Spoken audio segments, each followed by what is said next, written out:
we are so reliant on our well-being, and we put it so far down on the list because we think that if we focus on our well-being, or if we take that 5 seconds to do that stress reset, that it's going to take away from the other thing.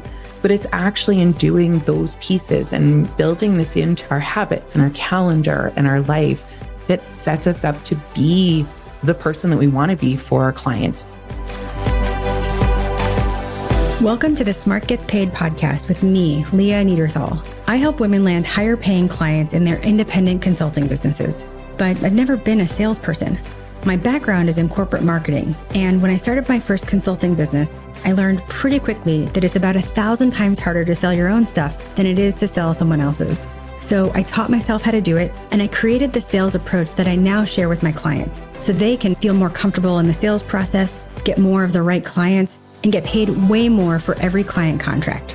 So whether your client contracts are $5,000, $100,000, or more, if you want to work with more of the clients you love, do more of the work you love, and get paid more than you ever thought you could, then you're in the right place. Let's do it together. Thanks for tuning in, and don't forget to rate, review, and share. Hey there, Leah here, and thanks for tuning in. I hope that wherever you're listening to this, wherever you are right now, I hope you're having a great week, making some good progress in your business, and taking some time for you. So back when I was 36, I was a few years into my coaching business, and I was working really hard. I was taking on one-on-one clients. I was saying yes to everybody. I was doing all the things. And that year, at age 36, I had a stroke. And it's like not normal to have a stroke at 36. I mean, it was such a fluke that even after going to a stroke specialist at Johns Hopkins University Hospital, we still don't know exactly what caused it. But what I do know is this. In the months leading up to it, I was really stressed out. I was overwhelmed. I was completely burned out. And because we don't know what caused it exactly, we can't say that burnout caused it, but I know that being depleted and burned out certainly did not help. And looking back, it was the ultimate wake-up call about what burnout can do. And by the way, if you want to hear more about that story and how that happened, check out episode 70. It's called The Stroke That Changed My Life.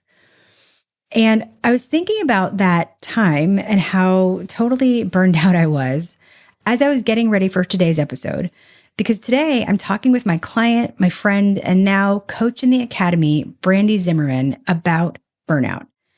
So Brandy and I go way back. She started as a client in my old program, Signed, and then my old program, Pack Your Pipeline, and then the academy. And over the years, she's absolutely mastered the tools that we teach here. And she's used them to build and grow her own consulting business. And because of that, and seeing how she has done that, I invited her to join us as a coach in the academy, where she now works with members specifically as a dedicated coach on the fundamentals of our system. And on top of that, in her consulting company, Brandy spent years on the front lines of addressing burnout in some of Canada's biggest companies. And she's developed her proprietary Get It Done protocol so that she can help even the most time-strapped business owners, sound familiar? But even the most time-strapped business owners battle burnout and win.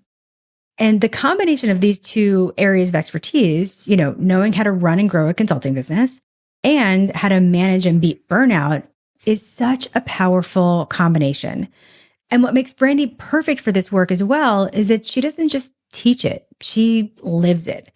She's a business owner. She works directly with her clients. She's a single mom of 2. She's juggling all the responsibilities, and she uses the same tools that she teaches to keep herself from burning out.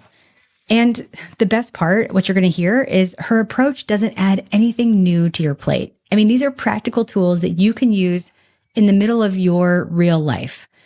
And that's why, in addition to being a coach in the academy, I invited her to lead a brand new 6-week program inside the academy starting on October 14th, where we're focusing exclusively on burnout because it is that important. And, I don't think I need to tell you that as, waves hand at everything going on with the economy, the news, just, constant influx of everything, Burnout is something that so many of us are feeling right now, which is exactly why I wanted to bring this conversation to you today. So take a listen to my conversation with Brandy Zimmerman, and at the end, I'll come back and share a lesson that you can apply to your business. Brandy, thanks for being here. It is so awesome to be here, Leah. So I have known you for a long time, but listeners may be hearing you and meeting you for the first time. And so let's start at the beginning. Tell us a little bit about yourself, what you do, both in your, I guess what we're calling air quotes, real job, but also what you're doing for Smart Gets Paid. Yeah, I'd love to. So my real job, air quotes, is I run a company called Thriving Workplaces, and we're really all about intersection between making sure that people are feeling good when they're working, but also being able to do their best work. We know that stress is such a huge part of all of our lives and can really get in the way of our ability to focus, do our best work, and, show up in the way that we want to in the workplace. And so we work with individuals, teams, and leaders to help them figure out how to make it so that employee well-being and productivity are actually like best friends that work together, as opposed to treating them like polar opposites or competing priorities. Because at the end of the day, if your staff's not doing well, they can't work at their best, and that's going to have a negative impact on your workplace. And for the last year or so, I've been really lucky to be working with the team at Smart Gets Paid in the Academy as the building blocks coach. Yeah, I think we need to sort of back up on that piece because we started working together, was it 2020? Yeah, or 2020? Yeah, like shortly after, I was lucky in that I found you within the first year of starting my business. I think it would have been a much more painful experience if I hadn't discovered like the Academy and the previous programs before it and like some of the methods, because learning how to market your services, talk about the work that you do, and then also like lead a sales process is some of the hardest stuff. And I think it's especially hard for women consultants because so much of the stuff that's out there just doesn't fit with our personalities, or it's really focused on B2C as opposed to B2B, and B2B is a totally different beast. And so, it certainly helped my business to have known you as long as I have. Well, and it's been so fun to see your business evolve and watch you take these strategies, master them, but also use them to sort of, ride, the real life of your business. There's been some ups and downs, some transitions, changes, et cetera. And you really have come out like on top. And so it's been really inspiring for me. And so last year, when I was thinking about who can I bring in to share some of these concepts, help our clients work more closely with our clients, I was like, why am I looking outside? I mean, you are not just sort of putting it in practice, and sort of working the system, but you have the ability to, like, hearing you explain to others is so wonderful. And so that's when I was like, hey, do you want to come be our coach for building blocks, which is the sort of first set of content, that fundamental content that everyone goes through. I mean, I just have to tell you, you've been killing it. Like, I just want this out there in the universe. Brandy is absolutely killing it. But I think it's cool that, you have this sort of sphere of work in the Academy and in Smart Gets Paid. And then you have this other whole set of work, in your business. And when did you start to see that there was an intersection between the two? Oh, that's such a great question. It's interesting because when I first started doing the building blocks coaching within the Academy, I was like, oh, this sounds like a really fun thing to do, like a little side project for me. Could be fun. Try it out, see how it goes. And I really love working with folks and like watching them learn how to talk about their business in a way that lights them up, and like seeing them move through that process and move from like, this could work to, oh my God, this is working so well. And then also like being able to sprinkle in some of those parts of like, okay, some of this is your mindset and it's okay to feel that way. It's not your fault you're thinking this, but like, let's work through that so that you can then focus. So incorporating some of the workplace mental health aspects of it for clients, even while we're like talking about how do you deal with your painkiller? How do you decide on your ideal client? Or, what do we do about this particular project, which isn't maybe our dream area, but might be something we have to take for a temporary, like for a little bit to keep the lights on in the business or to, bridge a cash flow gap. And it's what I've liked about it is being able to talk people through my own lived experience sometimes too. Cause it's like, I've been there. I'm on version 12 of my painkiller since I started working with you in 2020. And it's still something I continually tweak and refine. So when people are like, I don't think it's perfect, I'm like, it's really good. Get it out there and start working on it. And as you talk about your business, as you learn more, as you do more discovery calls, as you see what resonates with clients when you're talking to them, you'll adjust this and it's no big deal. This is part of the process. It's awesome. It's good when it happens. And so being able to have some of the like regular evolution of a business be something that's like a win and a signpost for clients from someone who's like been on the journey they're on, I think it's been really fun for me. And it's interesting that you say that part too, because over the last year, I've actually incorporated a lot more coaching style elements into my business and into the trainings that I do for my clients, into the programs that I offer, because I've just found it's really helpful for people to learn something and like get the basics. But when they start doing it or when they're doing it for a bit, that's where the rubber really hits the road. And so being able to be like, I'm having this challenge. How do I work through this? And being able to like talk to other people or hear from other people who've had the same experience, but then also have some of that targeted support for where you are. It's just been really cool. So I've really enjoyed it. Yeah. And we can see it, in sort of the results that we see from our clients. Like it's really helping them not just learn, but sort of hear your lived experience. But I think one thing that you actually flagged for me is the fact that when women are going through our program, when things start working and then they're sort of balancing like doing biz dev and serving clients and doing their life and all of these things. I mean, what is it about consultants and like women consultants that either makes us susceptible to burnout or can lead to burnout? Because sometimes it can feel like burnout is like so inevitable, but it doesn't have to be. So, and that's part of your process. But what is it that can lead to such burnout? I mean, I have a long answer and I have a short answer. So maybe I'll start with the short answer or try to, but you've known me long enough to know that I also, when I say it's a short answer, it's almost never a short answer. I think that part of it though is like so much of culture, or the culture around small business and entrepreneurship is hustle culture. You have to grind, you have to work so hard, you got to do everything, you got to be perfect all the time. And if you're not working 24/7, you don't care. There's also then blended in with this like you have to suffer until you've made millions of dollars mentality. Like I am so sick of people talking about ramen noodle budgets so that the women who are running their own businesses are like not sure how they're going to feed their families or cover their mortgage, right? Like we need to make enough money to support our families. Then there's also, I think from that, like a lot of women consultants also became consultants or started their own business because they didn't like what corporate work was meaning for their relationship with their family, whether that's their children, whether that's their partners, whether that's aging parents. They wanted to define a life that looked a little bit different than a corporate 9 to 5, 5 days bereavement leave. You're not going to get paid for it. You need to book your 2 weeks vacation. And oh, if your family's sick, you just got to figure that out. We expect you to be in the office every day. Like that doesn't work for a lot of women in our society because disproportionately caregiving falls to us.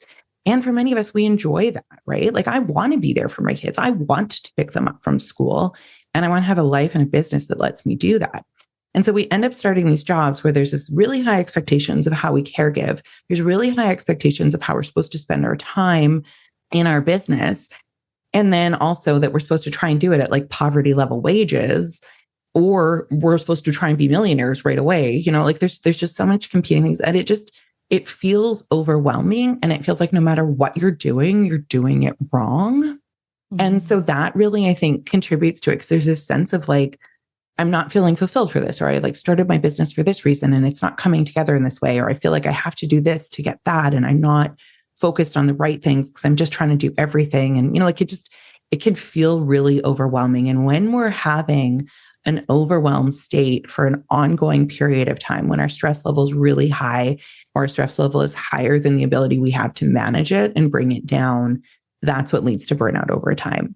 And so like ultimately, I think women consultants are more susceptible to it than male consultants or male business owners because disproportionately the family responsibility falls on us in addition to all of the other ones. I mean, for those of us that like have homemaker wives who are taking care of the kids and the family for us, maybe less so, but that's not most of us. Right. I don't feel like there are a lot of like women consultants who also have like a trad wife at home. Right. Yeah. I don't think that's really the life that most of us are going for. No, no, no. Well, let's define burnout. I think a lot of people know sort of conceptually like what burnout is, or maybe they've experienced it to some degree, but like, how would you define it and how would you know if you're in it? I mean, like the World Health Organization has a definition for it, but I find that that's not necessarily super helpful also because they really focus on the workplace side of it. And I think that that really misses a huge part of the picture. I take more of a like occupational therapy version of what work, quote unquote, is, where it's like anything that you are required to do. So your home responsibilities, your family responsibilities, as well as your workplace and like the stuff you do for money or to run your business. All of that is the occupation that you have, and that is work that you're required to do. When the amount of work that you have to do in those spheres of your life is more than the amount of time that you have and the amount of energy you have to do those things, you're at risk of burnout and you can find yourself in a burnout state. I also find that burnout exists on a bit of a spectrum. There's like, we can be like lightly toasted and then we can be burnt to a crisp, as it were, if we think about ourselves like toast, because sometimes it's helpful to have that analogy. And so like when we're at the like burnt toast end of burnout, getting out of bed is near impossible. Doing the things that we need to do is a big struggle. Sometimes this is where, if we had a day job, we might be looking into taking a medical leave or some time off. That's the worst part, right? If you get to that point, it's hard to come back from it. It's especially challenging for people who are running their own business because your business relies on you. And so you need to figure out how you can get yourself out of bed, figure out what it is that needs to get done. Like not what would it be nice to do? What should I do? What could be helpful if I do? What has to get done today? And then how can I nurture myself and recover from this burnout? When you're in that, like everything is hard state, you need to really focus on just getting the essentials done and stay focusing on recovery. But there's also like an entire path before then where maybe you can still get out of bed, but it's harder. You're not lighting up about work. It's not as exciting. You've got a call with your favorite client. And instead of being like, yes, this is going to be great, can't wait to move it forward, you're like, another thing on my calendar, or your kid's school calls, or your parents' caregiving place calls, and there's an emergency, you need to go in. And your first thought is, oh, there goes my day, not, I hope my loved one's all right. So you're not really living to your values and your priorities because there's so much weighing on you. And that's kind of the middle zone. But then there's also like lightly toasted where you're just like, I'm not as focused as I used to be. I'm not as excited as I used to be. And I'm more likely to be like, I don't know what to work on next. So I'll just do this thing because it's easy. So if you're feeling like you're not sure what you're supposed to be working on next, you've got too much to do for the time you have, and your workload's feeling overwhelming, that's when you want to start thinking about using some of the burnout prevention tools so that you don't get to the burnt toast phase. Yeah. Oh my gosh. Well, I think even as you're describing like middle burnt and lightly toasted, I think it's hard to distinguish. And I think, a lot of the women listening would recognize that like as, well, isn't that just work? Right? Like, how do we distinguish that from burnout when that has defined how we have likely been working in our careers or in our businesses or whatever? I mean, you know what I mean? Yeah, absolutely. And I think like this is the part where it's tricky, because I would argue that the way most of us have structured our work days and the way that our culture talks about how we're supposed to feel at work and how we're supposed to feel in life is setting us up for failure and is setting us up for burnout. I don't actually think that the way most workplaces approach work is setting people up for success. And the challenge there is that it also then sets up the company to not be successful, because when people are feeling that overwhelm, that stress, like they're not able to function as well as they could, it kind of becomes this negative spiral, right? Like where it's like, okay, I've got too much to do. I don't have time to do it all. So now I'm a little stressed about what I should do next. And then this thing's taking longer because I can't focus. And then now I'm more stressed because I had 2 hours to do this task that's now going to take me 6. And I don't know where the stuff I was going to schedule is going to go. So now I'm more stressed and less focused. It becomes this really nasty downward spiral. The cool thing is, though, it also goes the opposite direction. when we learn those stress tools so that we can, quickly reset our stress when stuff happens, because like life happens, there is going to be stressors. Things are going to go sideways. Our workload's going to be higher than we have time to do stuff for. But when we know how to look after ourselves, how to plan our days for the most energy, how to schedule overflow time, how to set boundaries around our time, we're then able to focus better, work more effectively in the time that we do have. And then it becomes this upward spiral because we're less stressed because we did the things, we got to cross it off the list, which is the dopamine hit, which helps us focus, and so it can become this really like awesome upward spiral. We just need to know how to do the things. And most modern workplaces, and even like traditional workplaces are even worse on this, but like no one talks about it. No one learns these things. We don't normalize the fact that work is stressful and we need to stress reset throughout the day so that we can be our productive selves and do the best work and also feel good while doing it. And it's like, for me, it's just so neat. Like the way the two of them are just like so intertwined, and like people can't see it on the picture, but I'm like gripping my fingertips together, like, cause it's so interconnected. And for way too long, we've acted like productivity and well-being are like mortal enemies when they need each other. And you're absolutely right. And I think having come from an environment like that, honestly, whatever type of business or company you worked in before you started your business, if we don't know there's another way and we don't know how to do another way, then we'll naturally replicate that, And I'm not saying I'm like perfect at this. I've been in my business for 10 years. And some days I feel guilty, like if I step away from my desk to like, I don't know, go on a bike ride or do something, whatever. But it's so inherent and we bring it into our businesses. Mm-hmm. I think it's almost drilled into us from childhood, right? Like, and so what I would say to any women who are listening to this or any folks who are listening to this and are like, I'm lightly toasted all the time. Oh, crap. That's normal. First of all, it's quite common in our society for most of us to be lightly toasted. And it's not your fault, right? Like this is the systems that are set up this way. We weren't taught these skills. Like it's cool because like my kids are in grade school right now. My oldest just started grade 9 in junior high. And so like they've been learning some of these like mindfulness and like how to take time out during like when they feel intense at the school day and like learning some of those tools in their school, which is really cool. But like I grew up in the 80s and 90s. We weren't allowed feelings, period, let alone saying that we were overwhelmed or stressed, right? Like, I'm Gen X. We don't get feelings like, so it's like there's been a shift, but we still haven't learned that. And I think it's one of those things where we have to learn it at some point. And then we also have to build the habit for it, right? Because we all have the habits of how we work.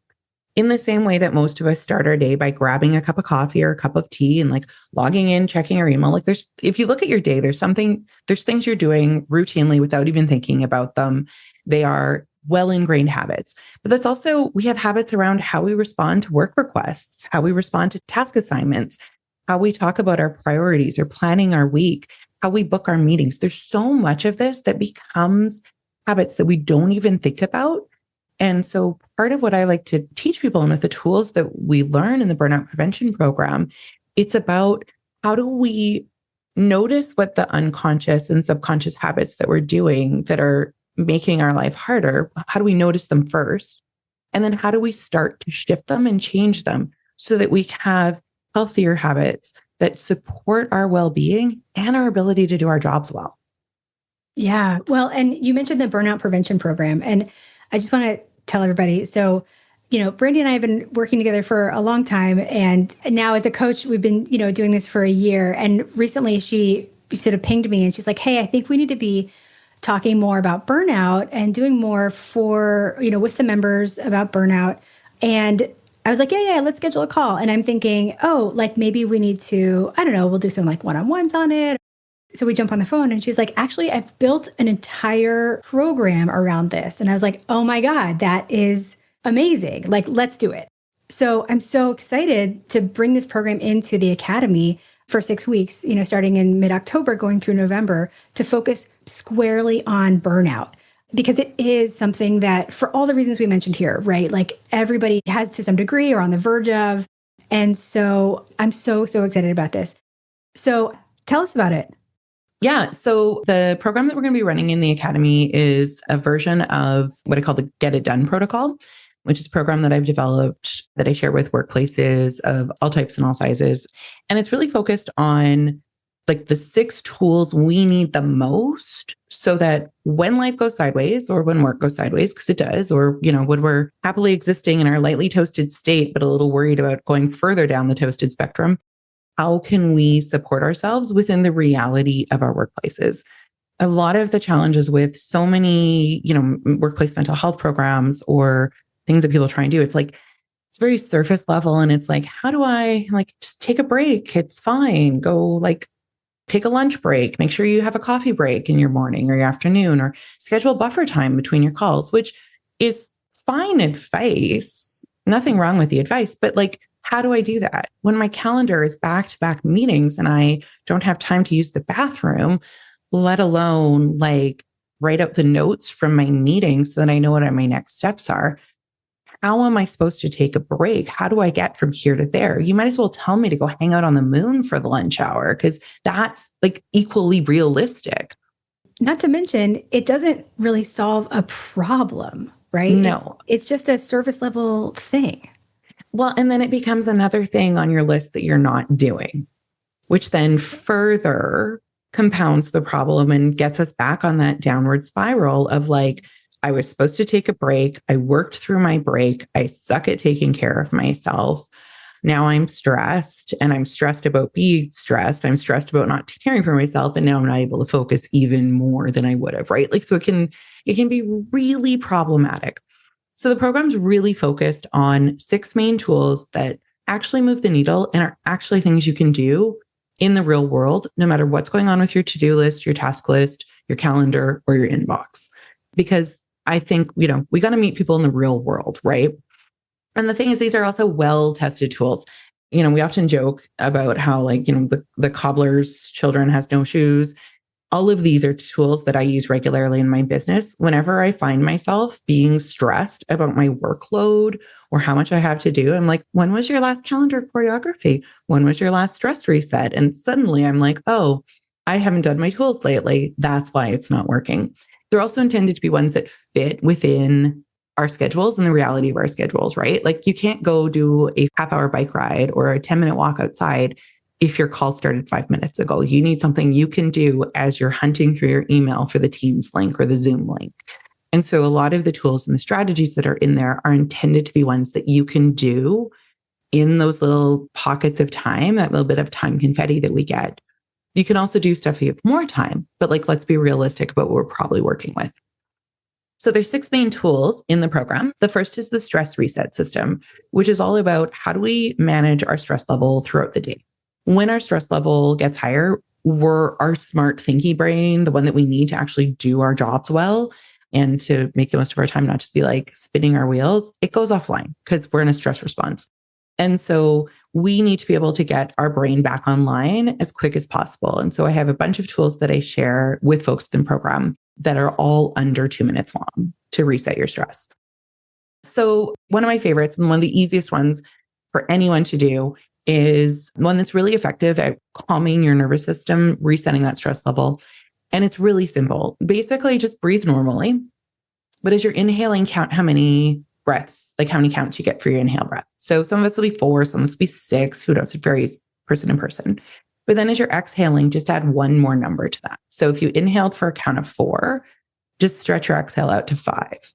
If it feels comfortable in your body to stretch it to 6 or 7, you can do that. But just one longer is really helpful, because when we're stressed, our exhales become really short because our body's trying to get as much oxygen in our bodies as it can to respond to the threat.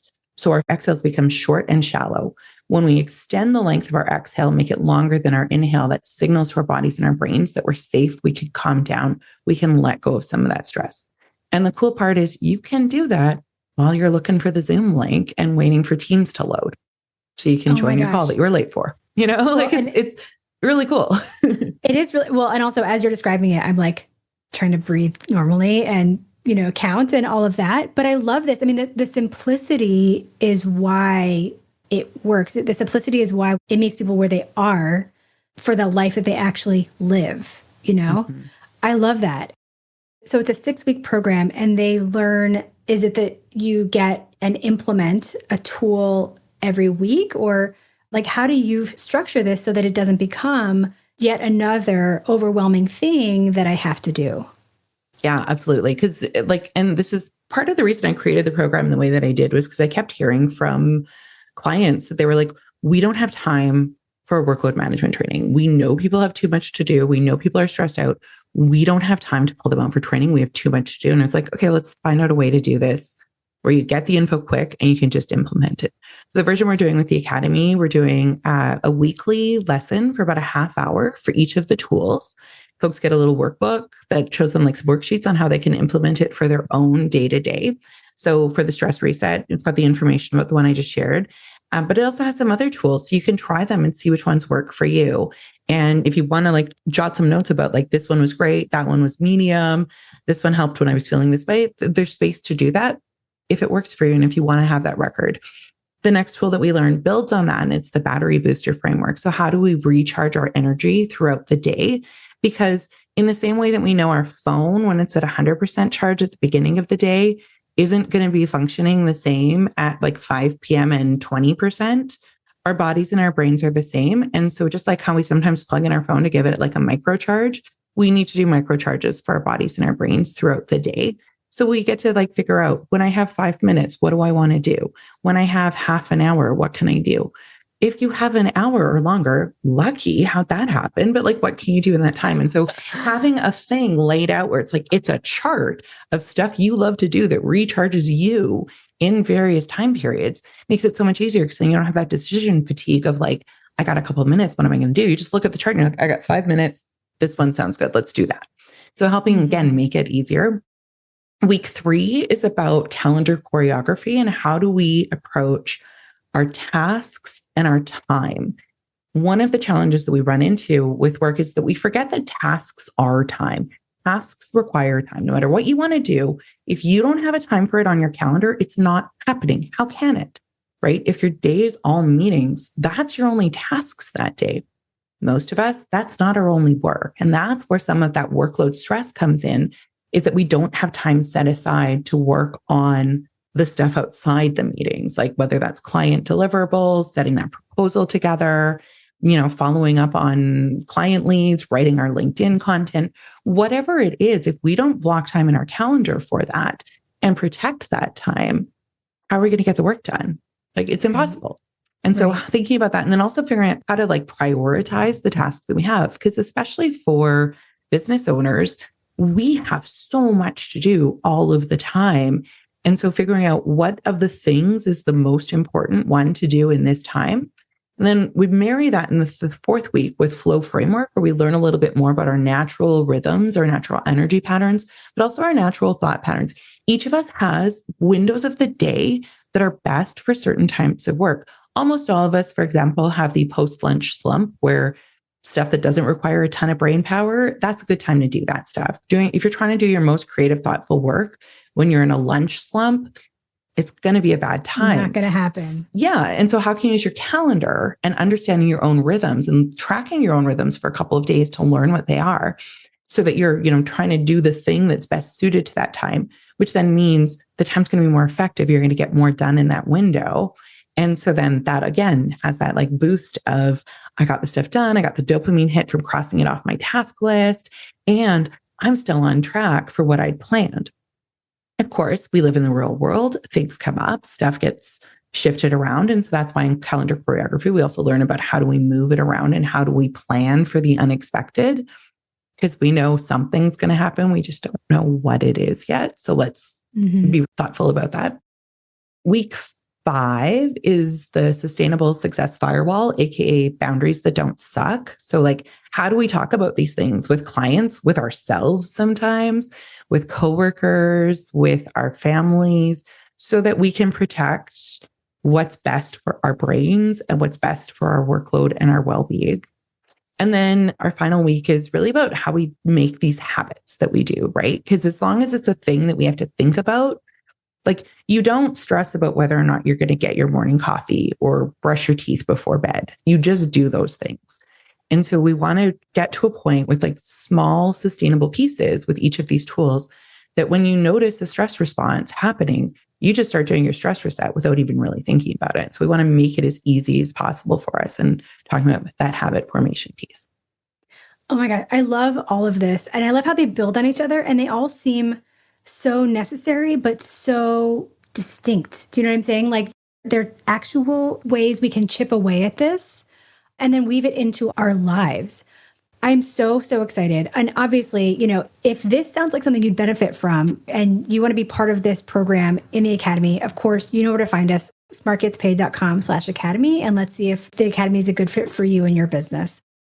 But understanding that we're all at some level of toastiness or whatever, I think that it might be easy for people to say, okay, all this is really nice, but I still have clients to deal with. I still have to do biz dev. I still have my kids and my family and my other obligations. They're still 24 hours in a day, right? And they're not Beyonce's 24 hours. They're my 24 hours, right? I'm never going to be super zen in my business. What would you say to somebody who says, I'm never going to be super zen? What is realistic and what's possible? Yeah. I mean, I don't know that any of us get to be super zen in modern times. That's true. There's a little too much going on to be super zen. Oh, is there? Is there anything going on? There's some stuff happening in the world. I don't know. Economies, things. I don't know. And I also just don't know that super zen is a realistic goal for anyone, right? Like I used to sometimes joke about like how meditation retreats are kind of silly because you like get really good at meditating when you're away from your life and everything it's quiet and there's nothing and like there's a community doing the work and then you go back to your regular life and suddenly it's not working. Why isn't it working? And it's like, we have to build the tools within the systems and the circumstances that we have. And that's what I think is really great about these tools and why I designed them the way that I did is because I want to find the way that the person who is like me, frankly, who's, dealing with single parenting and running a business and her dog barking because the garbage truck went by and, all of the pieces of day-to-day life and wants to do a great job for my clients and build a strong business. And I need to figure out how to work with my brain, work with my stress levels, and be able to show up no matter what's going on, whether it's my kids are going through a tough period or my parents are aging. I went through a divorce while I was, a member of the Academy. Like there's been a lot of personal stuff that's come through. And so how do we make it so that these are things we can do no matter what else is going on? Because here's the thing is if we don't do anything, if we don't apply any tools, if we're not managing our stress, if we're not boosting our batteries, if we're not being thoughtful about our calendar and our energy levels, if we're not setting those boundaries, and if we're not mindfully and slowly, gently, kindly building strong habits for ourselves, we're just going to end up in a worse place. That's going to take us to the burnt toast stage. And we can't afford to be there. Our families can't afford us to be there. Our communities can't afford us to be there. But most importantly, we can't afford to be there for ourselves. And we are so reliant on our well-being. And we put it so far down on the list because we think that if we focus on our well-being, or if we take that 5 seconds to do that stress reset, that it's going to take away from the other thing. But it's actually in doing those pieces and building this into our habits and our calendar and our life that sets us up to be the person that we want to be for our clients, to do the biz dev, to be able to assess of the 5 calls that I could make today or the emails I could send, where is each of these clients? Which one is going to be more impactful for my business? Because if we're not taking care of ourselves, that overwhelm and swirl of stress spirals, overwhelms us so much and gets in our way in our ability to make strategic decisions that we need to be doing for our business, for our clients. And then we're just banging our head against a brick wall. Yeah. Well said. You're absolutely right. And we can't afford it. You can't afford it. Nobody can afford it. And we deserve better, I think. Absolutely. And I think that's really such an important piece of it is that we can't afford it because most of us don't have access to short-term or long-term disability claims. If we get to burnt toast and can't work, most of us don't have a safety net as entrepreneurs. So we literally can't afford it, but also we deserve better. That's a terrible way to live. No one Yeah. wants to be there. And there's so many spaces and so much room between I'm so burnt out, I can't get out of bed, and I'm super zen and nothing bothers me. We're not aiming to get to the far end of that spectrum, but we're going to try and get as close to it as we can and as works for our lives, and just be able to kind of come back to our baseline and that calm, chill version of ourselves, or chiller version of ourselves. Like I sometimes joke with people, I'm like, I want you to feel every day at work like you do on your second week of vacation. I think that's possible. We can feel that way. We just need to use the tools and support ourselves to get there. And we can feel like second week vacation and still be getting the work done. I just want to translate for the Americans, because Brandy is Canadian. Second week of vacation is when you are on vacation for longer than a week. And after that first week point, you actually can relax and your stress goes down. I think a lot of Americans, Brandy, would not be like, familiar what is with she talking about? 2 weeks of vacation? Which, or like, which is a whole other challenge that we can't solve here, but is a problem. But I love that. But I think we all have that. Certainly, the third day of vacation is better than the first day. The first day, you're still coming down. Second day, you're still coming down. Third day, you start to actually relax. And I think if we can feel closer to that more often, then you've done your job. Brandy, or like that last week in December, right? The last week of December where time doesn't really exist. Everyone's kind of chill. You probably ate a little too much cheese. I don't know if you want to feel like you ate too much cheese every day, but like, it's that vibe of like last week of December. We could have that. Yes. More regularly. And that's what we should aim for. Brandy, where can people find you? Yeah. So my company website is thrivingworkplaces.ca. So workplaces with an S.ca. I'm also on LinkedIn regularly under Brandy Zimmerman. Again, company's Thriving Workplaces. And you can find Brandy as a coach in the Academy. Brandy, thank you so much for being here. My pleasure, Leah. All right. What a great conversation. I mean, Brandy shared so much goodness. And so if anything she said spoke to you, I hope you go find her on LinkedIn and reach out to her and let her know. And of course, if there's somebody who needs to hear this episode, I hope you share it with them. So as always, I want to leave you with one lesson that you can apply today. And the lesson I want you to take away from this conversation is this: burnout isn't all or nothing. It doesn't just sort of hit one day out of the blue. There's a whole spectrum and it really builds. And, you might be somewhere on it, maybe just like lightly toasted or maybe a little more crispy than you'd like. And that's okay. Because just like burnout builds in small ways, the way back is through small steps too. You don't have to overhaul your life or go on a retreat or add more to your plate. It's about these tiny habits, these like little resets, and the small ways that you take care of yourself and the boundaries that protect your energy. Those are the things that really start to make a difference.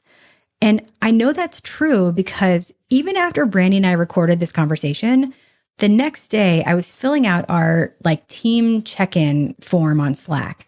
And I was answering some of these questions that we ask every week. And I realized wow, I am burnt toast right now. There's a lot going on in my life right now, and I'm really burning the candle at both ends. And I said so to my team. And Brandy jumped in and she said, remember, when you're feeling burnt toast, do that breath reset I told you about, the one where you add one extra count. And she reminded me of a couple other tiny things I can do, really small adjustments to what I was already doing. And so I started doing it, and you know what? They worked. I felt calmer. I felt a little less frantic. I mean, did it take me from totally burned out to totally fine? No. But did it take me from a 9 to a 7? Yes. And 7 is a whole lot better than 9. And you deserve to be able to do that too.